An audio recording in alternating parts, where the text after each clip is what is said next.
Raja Ampat selalu istimewa. Jajaran Pulau Kars nan megah berpadu dengan lautan biru yang menawan. Membuat saya ingin terus bertualang ke pulau para raja ini.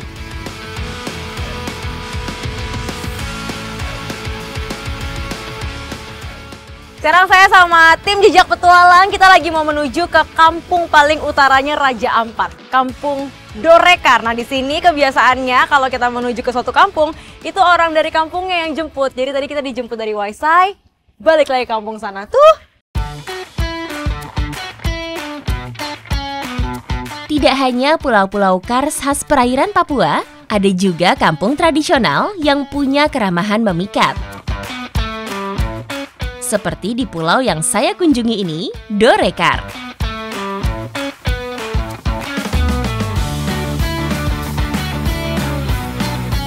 Setelah perjalanan panjang, rasa lelah langsung tergantikan dengan sambutan warga yang sangat antusias.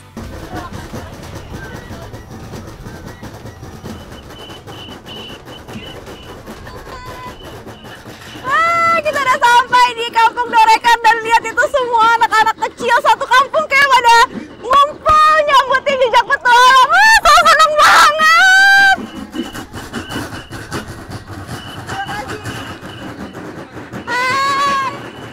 Kakak padamu seneng banget. Kak Stella, Kak Stella juga. Oke.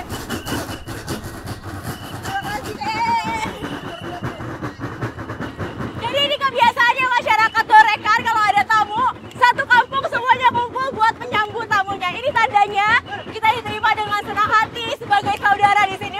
Seru banget!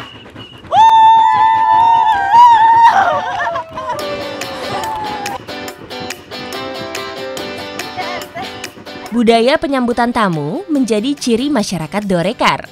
Selain itu, sebagai warga pesisir, orang-orang di Dorekar juga punya karakter yang ramah dan terbuka. Keceriaan dan kehangatan kental terasa. Bahkan di sepanjang jalan, ada saja warga yang keluar rumah dan ikut bergabung untuk bergembira bersama. Luar biasa ini capeknya dan kita bakal terus diarak ngelilingin bukan satu kampung tapi seluruh kampung yang ada di Kepulauan Ayau. Kurang lebih kalau dikiterin 3 kilo. Nah, ini lagi istirahat sebentar tapi mau mulai lagi.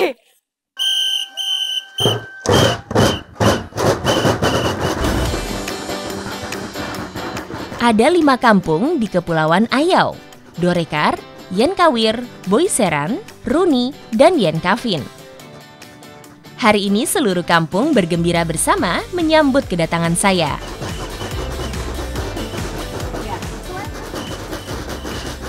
Yang kecil-kecil main campur, mama-mamanya main tuh.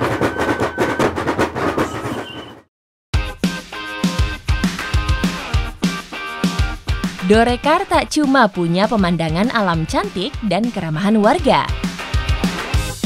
Kampung ini juga punya hasil laut yang melimpah. Halo, selamat sore. Masih di daerah Kampung Dorekar. Hari ini saya sama ikut masyarakat buat ikut budaya mereka, yaitu budaya cari lobster. Jadi ini kita agak-agak di tengah laut, pas lautnya agak surut, terus cari lobster pakai kacamata ini sama ini sebagai penjeratnya.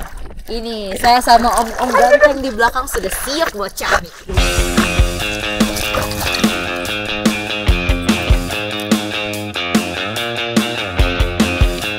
Lobster laut hidup di perairan berkarang dan berpasir.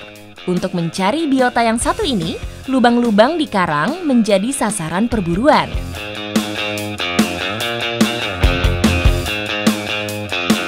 Mata harus jeli melihat target buruan di bawah air. Jadi, saya juga harus menahan napas.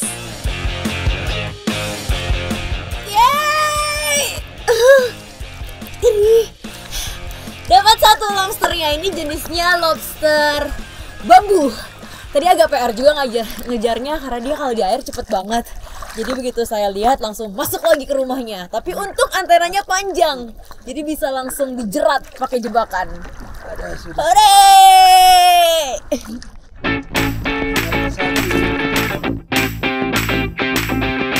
Lobster bambu biasanya bersembunyi dan berkembang biak di balik karang-karang berpasir. Biota dengan badan beruas ini ada di perairan dangkal hingga kedalaman 100 meter.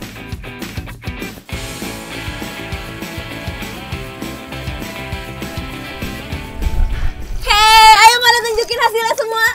Ore, dapat. Jadi memang lobster ini dia itu aktif berkegiatan ketika matahari sudah teduh, mau terbenam, sampai malam hari itu waktunya mereka cari makan. Makanya ini kita nggak gitu sulit dapatnya. Kalau siang-siang justru susah karena dia kepanasan atau tidur. Pokoknya kalau siang-siang dia tidak keluar dari rumahnya. Laut Dorekar yang terjaga membuat lobster berkembang baik di sini. Tak heran, lobster menjadi sumber protein warga Dorekar. Tadam! Biasanya pernah saya lihat lobster itu diolahnya jadi makanan yang asin-asin. Kayak dikasih saus tiram, saus rica-rica, digoreng. Tapi kalau di Dorekar beda ya Mama. Kita bakal buat kue lobster. Yap, kue lobster. Benar-benar membuat saya penasaran.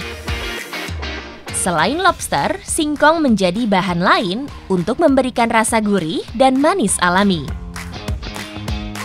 Kombinasi singkong dan lobster akan menjadi perpaduan rasa yang pas di lidah.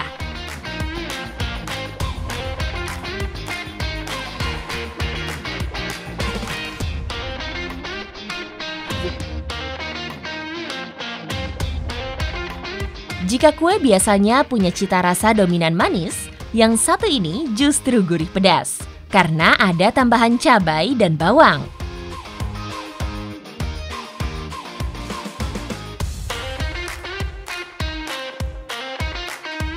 Penggunaan singkong juga terbilang unik, karena di Papua biasanya memakai bahan sagu.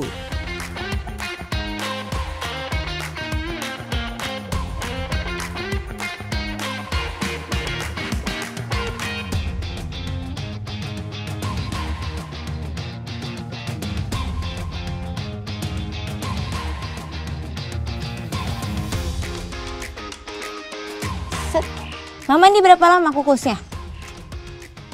Setengah jam? Setengah jam? 15 menit?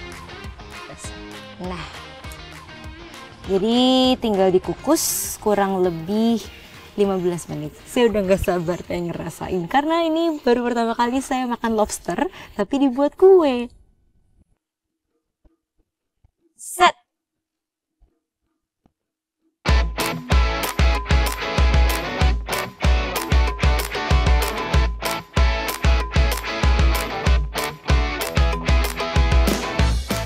Rasanya unik, jadi ini kayak kue timus, tapi kalau kue timusnya dicampurnya gula Jawa. Nah ini dicampur lobster, jadi timusnya nggak manis tapi asin terus gurih. Enak tapi, kue enak apa tadi Mama?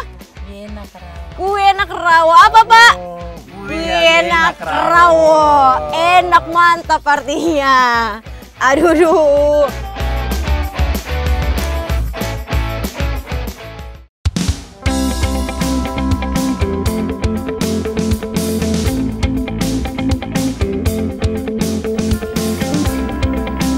Tidak hanya potensi laut, kawasan mangrove Raja Ampat juga kaya akan biota yang bisa dimanfaatkan.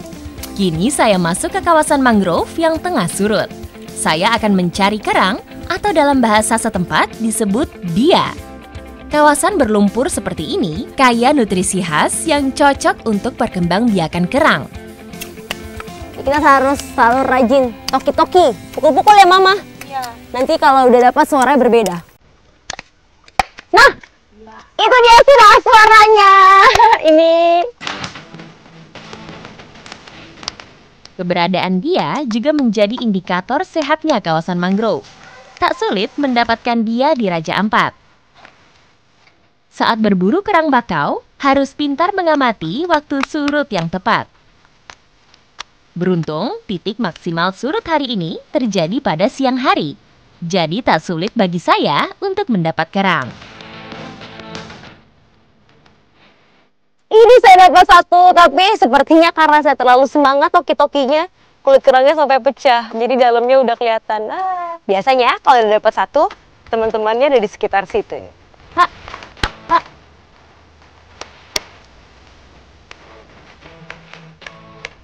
Ya.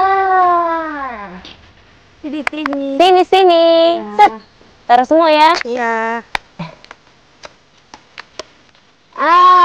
Kita masak apa nenek hari ini? Makan sinole.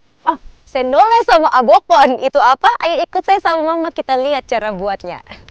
Ayo nenek.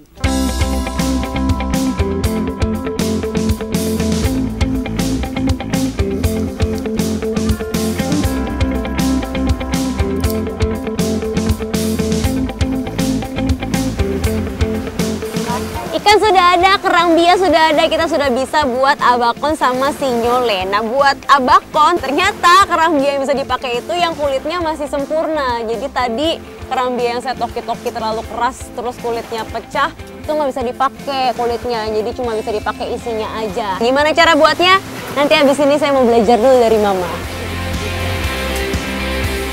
Cangkang kerang bakau yang sudah kosong harus dipanggang dulu agar kering dan muncul aroma khas. Cangkang berwarna gelap inilah yang nantinya akan digunakan sebagai wadah untuk memasak. Jadi abakon ini menurut saya unik banget. Biasanya kalau saya masak kerang itu langsung dipakai isinya terus kulitnya dibuang. Kalau di sini enggak. Nanti dimasukin sagu, dimasukin kerangnya, sagu lagi, dibakar sama kulit-kulitnya. Jadi ini makanan yang unik. Habis itu juga, nah sagunya ini tidak boleh terlalu rapat supaya nanti matang sampai dalam ya mama. Memang unik makanan Raja Ampat ini.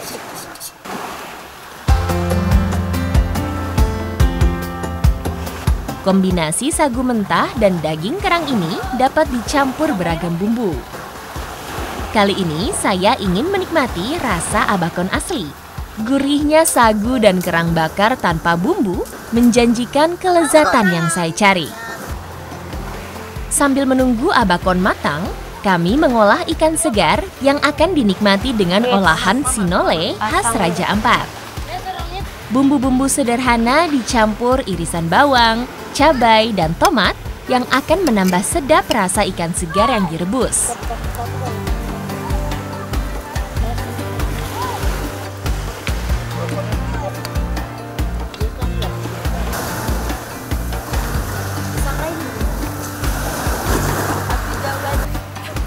Kini sinole siap diolah, hanya terdiri dari campuran parutan kelapa dan sagu mentah saja. Keduanya disangrai di atas api besar hingga kecoklatan. Saat sudah sedikit hangus, akan keluar aroma nikmat yang luar biasa.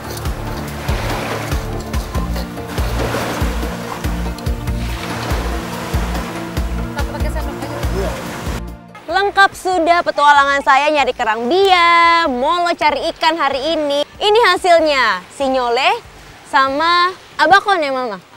Abokon. Kalau dari tampaknya sih menggoda selera banget. Nggak tahu ya kalau rasanya seperti apa, saya belum pernah cobain. Yuk kita makan yuk.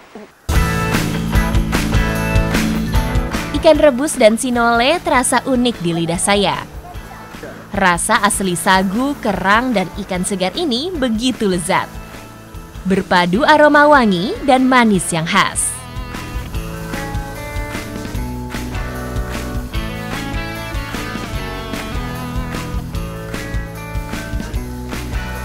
Mana giginya? Bengongnya ya begitu. Nenek mana senyumnya? Nah enak, begitu dong.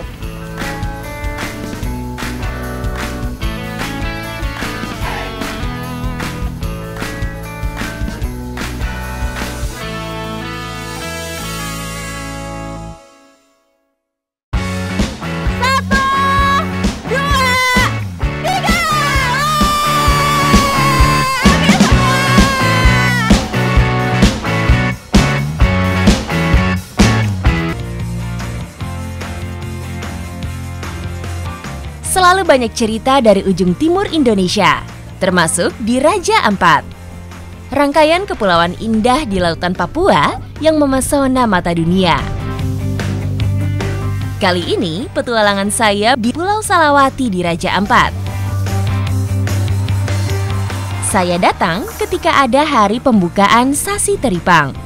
Sasi merupakan hukum adat atau larangan yang dibuat untuk menjaga kelestarian sumber daya hayati di sebuah lokasi. Nah, hari ini warga Samate akan memanen teripang yang telah disasi selama 2 tahun. Tak heran, semua tampak bersukacita. Halo, selamat datang di Desa Samate, Raja Ampat, Papua. Hari ini saya sama Mama sama adik-adik di sini kita udah siap berdandan karena kita mau buka sasi teripang. Makanya ini kita udah dandan kayak nenek moyang zaman dulu, terus juga ngasih persembahan-persembahan yang nenek moyang suka. Semoga pembukaan sasi teripang hari ini direstui. Jadi pembukaannya sukses. Hal paling penting untuk membuka sasi yakni izin dari nenek moyang atau penunggu pulau. Warga Samate biasanya membawa beragam persembahan, seperti sirih pinang, tembakau, serta ketupat sebagai simbol makanan pokok.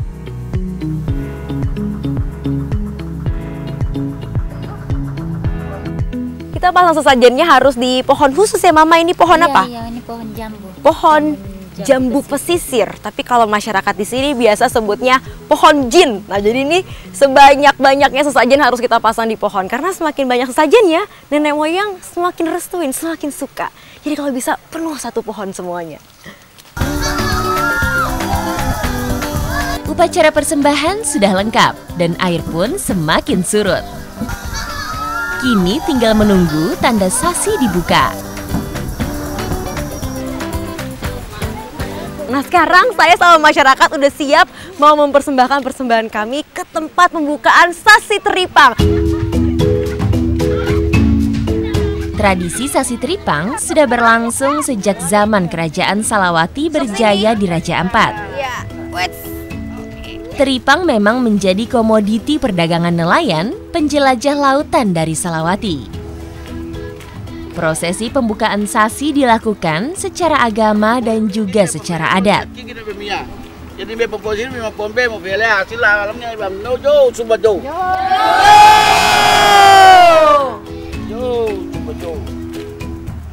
Selain persembahan pohon dengan segala sesajennya, ada lagi persembahan yang wajib, yaitu nasi putih, nasi kuning, dan sagu. Ini udah semuanya sudah lengkap, sekarang tinggal kita buka saja proses pembukaan sasi teripangnya.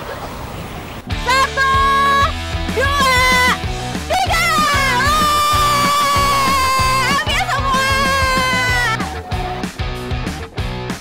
Tidak hanya saya, warga Samate juga bersemangat untuk mengambil teripang yang telah dijaga selama 2 tahun. Baru kali ini saya begitu mudah mendapatkan teripang. Cukup menyentuh pasir dangkal, teripang ukuran besar sudah di tangan.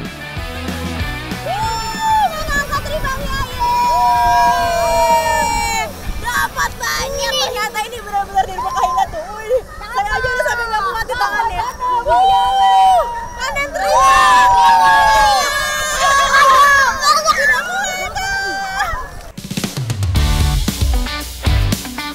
Teripang asal Pulau Salawati tersohor di penjuru Raja Ampat. Kawasan perairan Salawati yang banyak ditumbuhi tumbuhan lamun membuat teripang berkembang biak dengan baik di sini.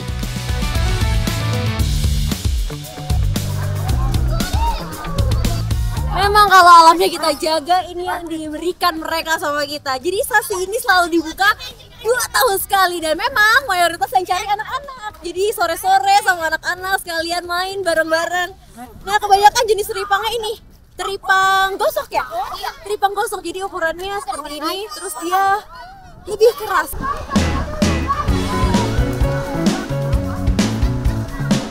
Teripang gosok atau teripang pasir menjadi primadona Salawati. Rasanya paling nikmat, sehingga harga jualnya pun mahal. Mencapai Rp1.000.000 untuk 1 kilogramnya. Tradisi sasi bisa menjadi contoh kearifan lokal yang wajib ditiru semua daerah bahari di Indonesia. Sasi bisa menjaga lautan dari eksploitasi berlebihan yang bisa merusak kehidupan laut. Tapi kita puas ya ini ya, hasilnya banyak. Senang sekali hari ini.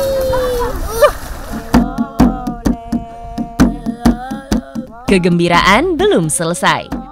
Selesai berburu teripang, kini saatnya menari bersama warga Samate. Jadi kebiasaan masyarakat, jadi habis pesta cari teripang, dikasih rezeki, langsung semuanya pada menari, ada main tifak. Sederhana saja, yang penting kita senang-senang. Teripang yang sudah dipanen harus segera diolah sebelum membusuk. Pertama, teripang harus direbus agar kulit luarnya bisa lunak. Selanjutnya, teripang akan digosok dengan daun pepaya. Teripang akan direbus lagi dengan campuran daun pepaya agar lunak dan menghilangkan bau amis. Karena teripangnya di sini biasa selain dimakan dijual juga. Nah, kalau dijual harus diasar dulu ya Om, diasapkan untuk dikirim ke Cina, Thailand, Vietnam. Banyak yang mau. Tapi karena saya mau langsung masak, jadi tidak perlu diasap. Langsung saja kita tumis.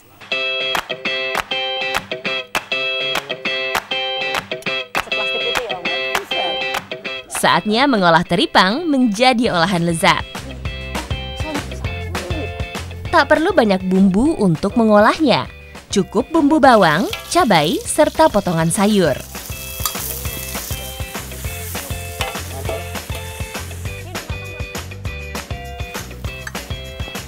Ini dia tumis teripang ala kampung Samate Raja Ampat. Aromanya menggugah selera.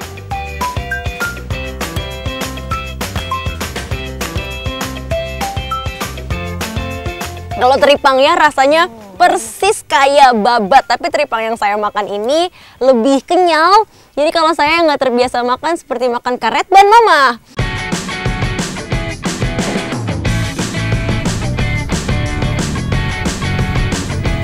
Petualangan saya berlanjut. Kali ini membawa saya ke kawasan Kepala Burung Papua di Kepulauan Ayau, sudut utara Raja Ampat.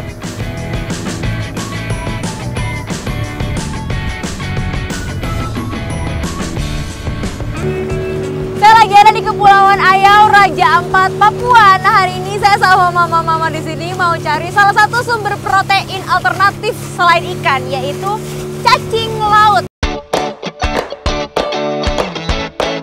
Iya, Raja Ampat tak hanya menawarkan surga bawah air. Kulinernya juga tak kalah menarik untuk dikulik. Salah satunya cacing laut, atau warga Ayau menyebutnya cacing insonem.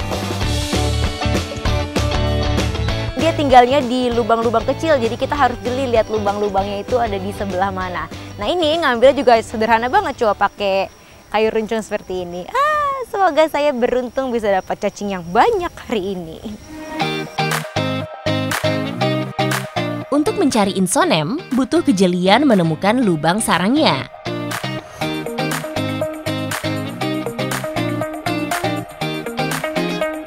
Tak hanya hidup di pasir, biota lunak ini juga bersarang di celah karang atau di cangkang kerang yang telah kosong. Nah, ini nih yang namanya cacing insonem tuh. Warnanya putih, habis itu dia kalau dilihat kulitnya itu ada ruas-ruasnya, jadi agak kasar. Dan dia ini makannya pasir, jadi kalau dilihat tuh full dia satu badan isinya pasir semua.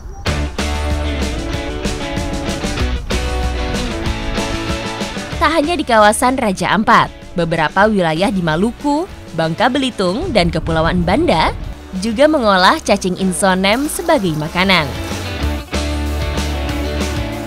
Kalau saya pegang itu ada sensasi kayak disedot sama cacing jadi tapi keras karena kita nusuk cacing. Mama, ini dicongkel saja ya.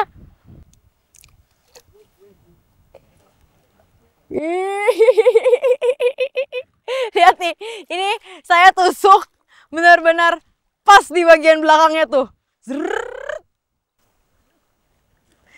Ini namanya tusukan sempurna tuh.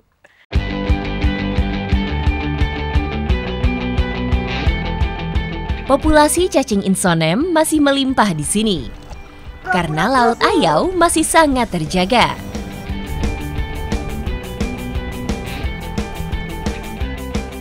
Sebenarnya waktu yang paling tepat buat cari cacing ini ketika benar-benar surut, jadi kering, gak ada airnya sama sekali. Kalau menurut saya rasanya persis kayak usus ayam, tapi dia lebih kenyal-kenyal. Dan ada rasa manis, padahal kita nggak pakai gula sama sekali ya Mama.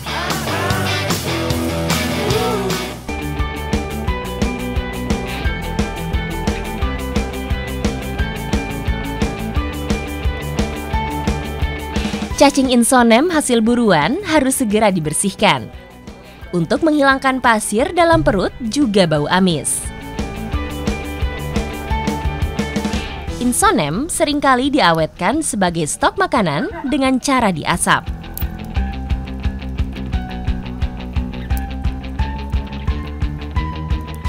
Kira-kira berapa lama Mama? 1 jam saja. Kira-kira 1 jam sudah kering, baru bisa kita olah jadi kuliner.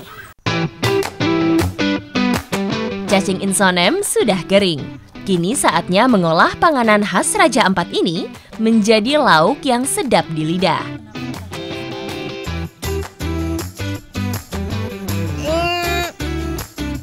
Keras kayak karet tuh, Nek. Nah, jadi tadi cacing insonem yang udah diasapin itu sebenarnya bisa langsung dimakan ya Mama. Tapi saya coba ini keras sekali kayak karet tuh. Saya akan mengolah cacing insonem menjadi tumisan ala Pulau Ayau. Tidak perlu bumbu yang rumit, karena Kepulauan Ayau tak banyak ditumbuhi beragam sayuran.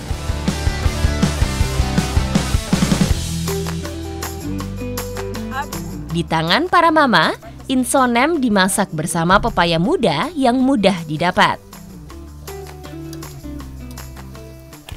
Ternyata proses masaknya cukup lama. Berapa lama Mama? Setengah jam kata mamanya. Karena ini menunggu supaya cacing insonemnya itu nggak keras lagi kayak karet. Rasanya tak sabar ingin segera menikmati olahan laut khas Pulau Ayau. Ambar terus sampai besar.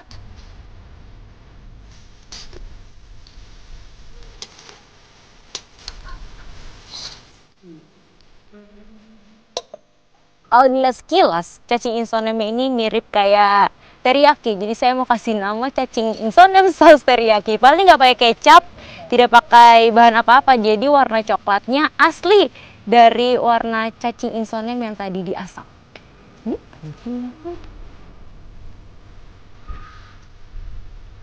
Menikmati insonem paling nikmat bila dipadukan dengan sagu kering. Apalagi disantap bersama-sama di atas hamparan pasir putih.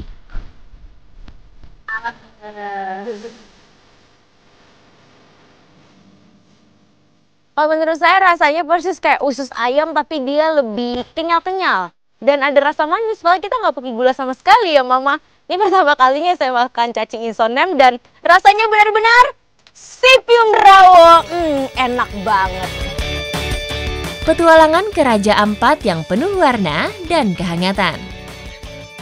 Di Raja Ampat, setiap ombak adalah cerita dan pengingat bahwa surga ini harus dijaga, bukan sekadar dikagumi.